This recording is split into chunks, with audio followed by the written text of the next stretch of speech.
Room 1920 by Russ Greeno. "I've been a bit peckish ever since those aliens landed," Lucy thought, while sitting in her favourite armchair. She wondered why the world hadn't been better prepared for an extraterrestrial invasion, considering how many alien movies starring Tom Cruise had been made in the early 2000s. Lucy herself had watched all of them, even the one that Tom had successfully sued to have withdrawn from sale. He argued that the director had made him look too short compared to the alien commander, played by Danny DeVito. "Thank you, Pirate Bay," she murmured to herself, while staring out of the window.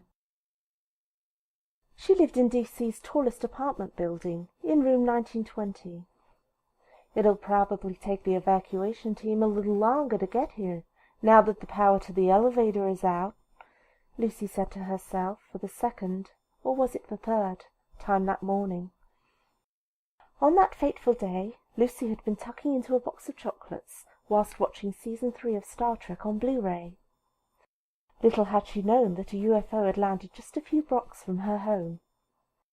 At the very moment Kirk was piloting a shuttlecraft down to the surface of Plector 4 to meet a very attractive Plectorian priestess that he'd no doubt shag later, Earth had finally made first contact with life from another world. Until that day, the general public hadn't known that all audiovisual devices contained a special chip, mandatorily installed by the United Nations. It was only to be activated when news of a cataclysmic or world-changing event had to be told. Just as Kirk was about to kiss Priestess Fondue for the third time, the playback of Star Trek stopped, and was replaced by Head of the United Nations, Justin Bieber III. "People of the world," Bieber proclaimed, "this is a historic day in all of human history. At 1300 hours today, a spaceship from another world landed in the United States. We believe their intentions are peaceful, and I'd like to request that everyone on our humble planet welcome them with open arms and good intentions. Thank you for your time." With that, Bieber was gone, and Star Trek continued from where it had paused. Naturally, Lucy's first thought was to switch to the television news for ongoing coverage of the event.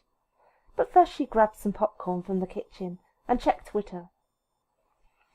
As you would imagine, the alien spacecraft had landed in Washington, don't they always? And it didn't take any longer than 15 minutes for the military to have it surrounded. A yellow, squidgy-looking alien squelched out of the hatch, and made guttural noises in the general direction of the media circus for a couple of minutes, before slurping back into the small intergalactic craft. Was this a message of peace, or a declaration of war? Nobody on the entire American continent knew, until half an hour later, when a BBC report revealed that the alien was, in fact, speaking Welsh. Moments later, Fox News asked viewers to vote whether or not they thought all Welsh people were aliens. If you're interested, 37% of the respondents voted yes, 9% said no, and 54% didn't have a clue where Wales was. The alien message was short and bittersweet. All life on Earth was being given 6 months' notice to vacate. The intergalactic landlord, or God, as he was often referred to, had recently gotten married for the 33rd time, and planet Earth had been singled out by his new wife as looking a bit dowdy.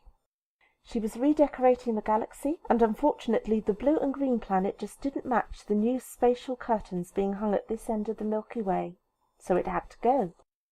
Earth was very honoured to be getting a farewell visit from God's young bride in the coming days. Apparently there was a shoe store on Fifth Avenue that had the best heels in the quadrant, and no doubt there'd be a clearance sale after the news of Earth's destruction filtered through. The alien finished up by telling the population of Earth, "She is on her way. Remember to be on your best behaviour." Was she dreaming? This whole scenario sounded like something Douglas Adams would have dreamed up, only not as good. It was the sort of draft storyline that Adams would no doubt have scrapped, only to be found in a drawer years after his death, then finished by his son, to prove he was just as good at writing as his dad. Lucy looked down at her body, or what was left of it. When did she get so thin? And why couldn't she move from the armchair? And where the hell was that damn evacuation team? With months of little food, Lucy had wasted away, and was as thin as a rake. Well, at least the girls at work won't be able to call me fat any more, she thought.